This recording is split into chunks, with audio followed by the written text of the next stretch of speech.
tiny homes or cabin communities initiative, as you call it. How is the Sycamore cabin community progressing? We've got 2 cabin communities now in my district, and they're both doing really well.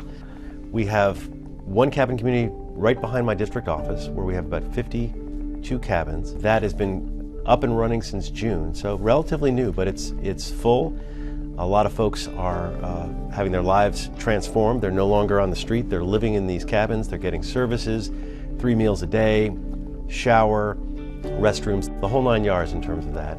We've been working very closely with the community to make it really integrate in the community as much as possible. And it's not having a negative impact on the community as some people feared.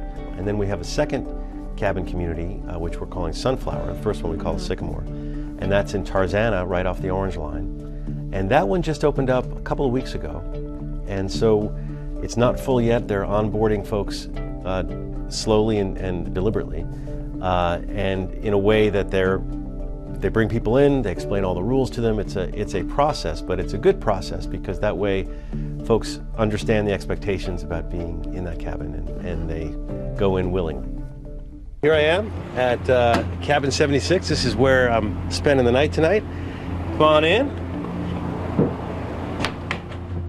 I know you had the experience of actually spending, was it a night in one of the cabins? Yes, yeah. First-hand experience? Yeah, no, I wanted to know, and Hope of the Valley offered this as they're the service operator. They put together a night before it officially opened for the clients. We all basically were able to spend the night there to get a sense of what that's really like. Obviously, it's not the same exact experience that someone is going to have when you've been living on the streets because you know going in it's just one night. I can tell you it was a comfortable bed.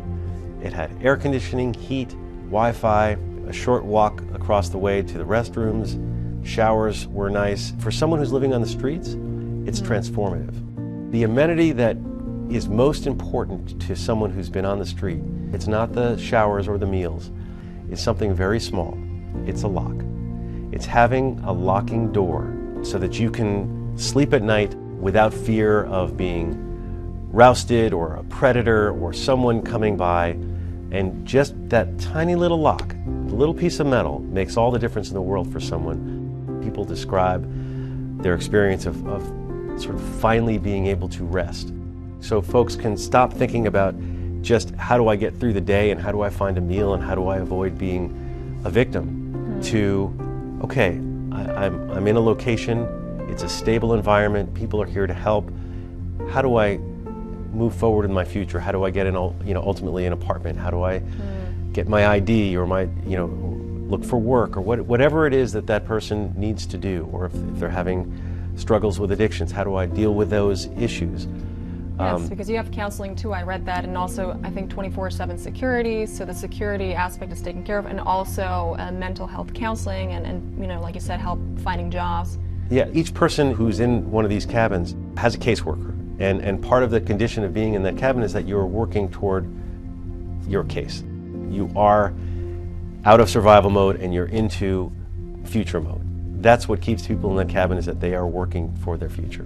And it's not meant to be a forever home by any means. It's not designed to be, and in fact, by design, it's made rather sparse because it's meant to be a transition from someone who's been living on the street, somewhere that's comfortable but not so comfortable that they don't want to move on.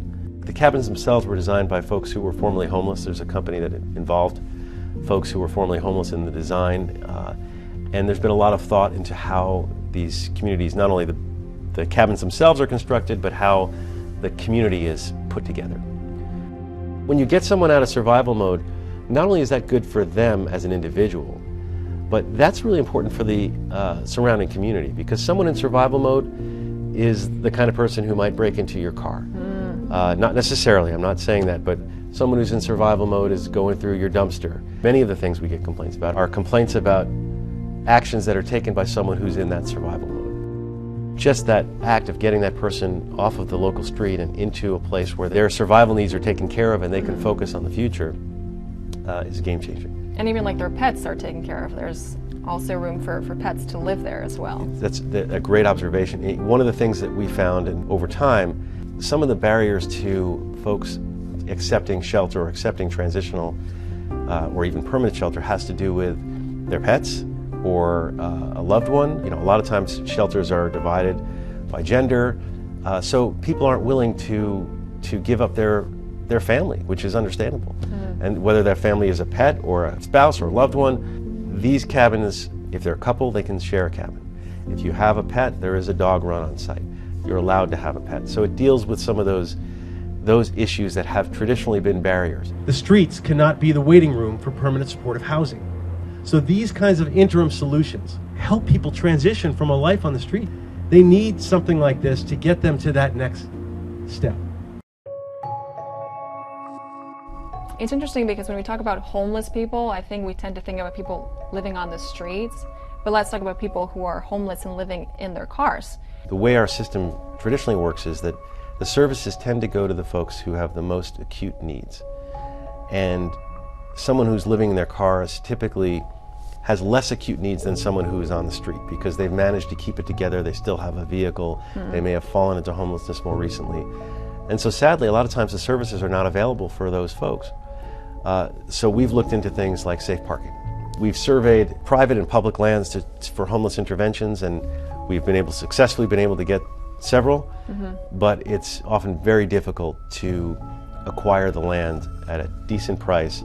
So your go-to is often the public lands that are available, and the land behind my office is one that we had direct control over. So we were able to pioneer a safe parking program, and that's been a program ongoing for a couple of years now. No real problems with it. These are folks, many of whom have jobs. They're holding it together, but they need just a little bit of help. It's really the least we can do is give someone a parking space for the evening to, lay their head in their car. I mean, it is really not much, but it is not much for the city or for the public to do for someone. But for oftentimes for that person who gets that spot, it's transformative. You're allowed to be there, you're on a list, you're not allowed to just drive up. You have to register and you're expected. And there's security, I'm assuming, there's as well. There's security on site, and there's a portable restroom on site. Little things make a big difference. It's interesting that you talked about, the people we forget because they don't have acute needs. And there's something that you've talked about in the past. You've talked about the missing middle regarding affordable housing. Can you elaborate on that a little bit? Yeah, we have an affordability crisis. People are spending more and more of their income on rent, and rent is going higher, at a much faster rate than income, and so people are being squeezed out at all levels, and it's teachers, firefighters, folks who work every day, retail workers, all sorts of folks who are serving the community. You look at the rent now for an average, studio. You can't afford it on a livable wage, let alone on a minimum wage, and so trying to figure out solutions that not only focus on how do we create subsidized affordable housing, but also how do we create or incentivize housing for that missing middle. One of the ways we do that is through some mandates. Other ways is through incentive programs. In my district, in the Warner Center, we were able to. I'd love to see inclusionary housing in the Warner Center. We haven't been able to get that yet, but we on a sort of project basis, we were able to, in a big recent project with Westfield, able to strike a deal with them where they're doing 5% low-income housing and then 5% workforce housing, which is defined as an average 120%, so anywhere between 80% AMI to 150% AMI. It's a start. Ultimately, it's all about how do we improve the quality of life for people. I like that there's a Hubert Humphrey quote I used to hang on. I had a big copy of it blown up. I used to hang it on my wall when I was the budget chair in Sacramento, and it says, "The moral test of government is how we treat those in the dawn of their life, the elderly, and in the shadows of life, the sick and disabled."